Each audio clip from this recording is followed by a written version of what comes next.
Hi, welcome to Taste the Manna. நான் ஷாலினி. இன்னைக்கு நான் மட்டன் வச்சு மட்டன் பால் மீட் எப்படி செய்யறதுங்கிற ரெசிபி நான் உங்கள்கிட்ட ஷேர் பண்ணுறேன். அதுக்கு மின்ஸ் பண்ண மீட் எடுத்துருக்கேன். இன்கேஸ் உங்களுக்கு மின்ஸ்ட் மீட் கிடைக்கலன்னா நீங்கள் போன்லெஸ் பீஸஸை மிக்சியில் போட்டு கிரைண்ட் பண்ணிக்கோங்க. நெக்ஸ்ட்டு இதுக்கு எதாவது நான் மசாலா அரைக்கலாம்னு சொல்லிட்டு நம்ம பார்க்கலாம். ஒரு மிக்சி ஜாரில் ஒரு ஸ்பூன் சோம்பு, 4 ஏலக்காய், 3 கிராம்பு, ஒரு துண்டு பட்டை, 1 இன்ச் அளவுக்கான இஞ்சி, 10 பல்லு பூண்டு, 3 பச்சை மிளகாய் இதெல்லாம் மிக்சியில் கிரைண்ட் பண்ணிக்கோங்க. நெக்ஸ்ட்டு ஒரு பேனை ஹீட் பண்ணிவிட்டு அதில் இந்த மின்ஸ் பண்ண மீட் இருக்கு இல்லையா அதை சேர்க்குறேன். நெக்ஸ்ட்டு அதுக்கு தேவையான சால்ட்டு, அப்புறம் ஒரு 1.5 ஸ்பூன் மிளகாத்தூள் சேர்க்குறேன். இதெல்லாம் சேர்த்ததுக்கப்புறமா நல்லா கலந்து விட்டுக்கோங்க. பாருங்கள், இந்த மட்டனோட கலரே நமக்கு நல்லா சேஞ்ச் ஆகுறது தெரியுது.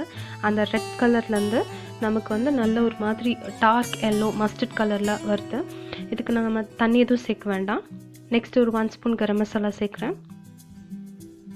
இதில் நான் எண்ணெயும் சேர்க்கல, தண்ணியும் சேர்க்கல. நெக்ஸ்ட்டு இதில் நான் அரைச்சி வச்சுருக்கேன்ல அந்த மசாலா, இஞ்சி பூண்டு சோம்பெல்லாம் அரைச்சோம்ல அந்த பேஸ்ட் நான் அதில் சேர்க்குறேன். ஸோ இதெல்லாம் சேர்த்து நல்லா கலந்து விட்டுக்கோங்க.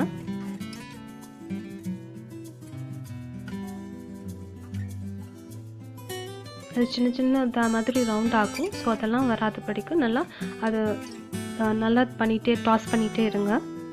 ஸோ தட் அது மட்டன் நல்லா குக் ஆகும். நம்மளுக்கு அடிக்கடிக்கு நல்லா கிளறி விட்டுக்கோங்க. ஏன்னா அதில் இஞ்சியெல்லாம் போட்டிருக்கனால அடிப்பிடிக்கிறதுக்கான சான்சஸ் இருக்கனால நீங்கள் அது நல்லா கிளறி விட்டுட்டே இருங்க. இப்போ அது எல்லாம் போட்டு நல்லா கிளறி விட்டு ஒரு 10 மினிட்ஸ் மூடி வச்சு குக் பண்ணுங்கள். இப்போ பாருங்கள், நான் குக் பண்ணி இது ரெடி ஆகிடுச்சு.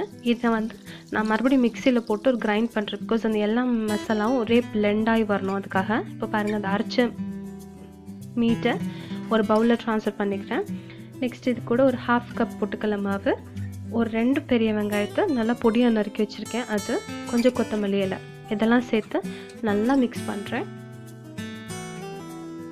நல்லா மிக்ஸ் பண்ணி சின்ன சின்ன பால்ஸாக பிடிச்சி வச்சுருக்கலாம்.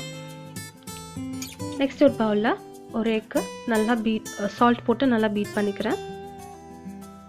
இது எனக்கு குவான்டிட்டி கம்மியாக இருக்கனால ஒரு எக் யூஸ் பண்ணியிருக்கேன். நெக்ஸ்ட்டு அந்த பால்ஸ் எல்லாம் அந்த எக்கில் டிப் பண்ணிவிட்டு நல்லா ஹீட் பண்ணியிருக்கிற ஆயிலில் ட்ராப் பண்ணுறோம்.